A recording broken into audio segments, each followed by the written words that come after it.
Getting better isn't a hack or a trick or a one change that you need to make. Getting better is a campaign. It's a campaign. It's a daily, a weekly, it's an hourly fight. An incessant fight that doesn't stop against weakness and against temptation and against laziness. It's a campaign of discipline.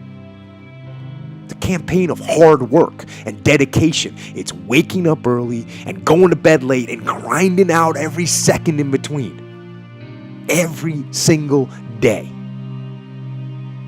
So, you want to get better? You want to self-improve? Stop looking for a shortcut and go find your alarm clock and find your discipline and find your guts and your passion and your drive and find your will. And then you will find your freedom. You know what we complain about compared to what our grandparents and great-grandparents complain about?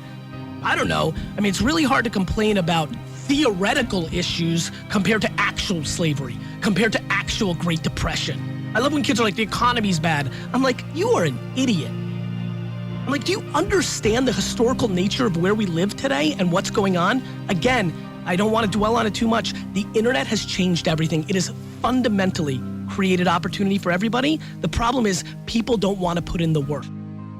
But if you really believe passionately in what you're doing, just keep going, keep pushing on, and until you either succeed or at least you realize that it's just not going to happen. And then if you don't succeed, pick yourself up and try again. And ultimately, if you're that determined, you will succeed in life. And if you don't, you'll have a hell of a lot of fun trying. I want you all to stay true to the most real, most sincere, most authentic parts of yourselves. I want you to ask those basic questions.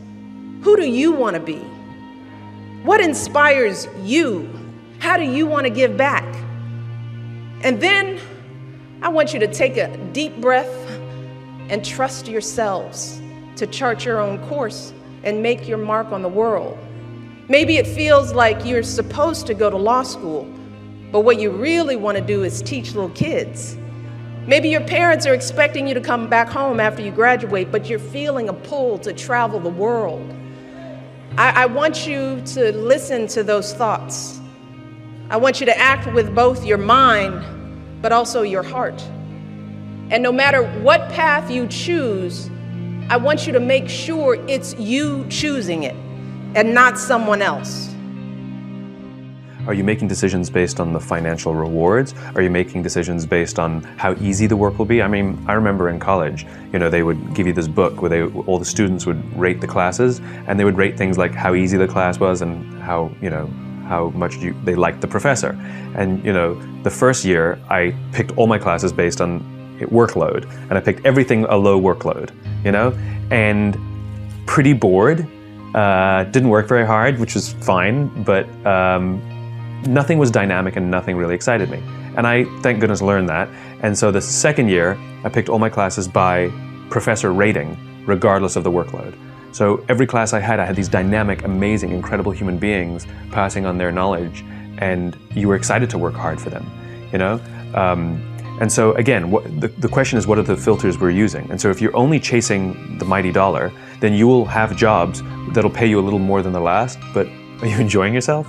And I talked to a guy recently who he's in bad shape. Like, he really hates his life, and he's really depressed, and he doesn't know what to do.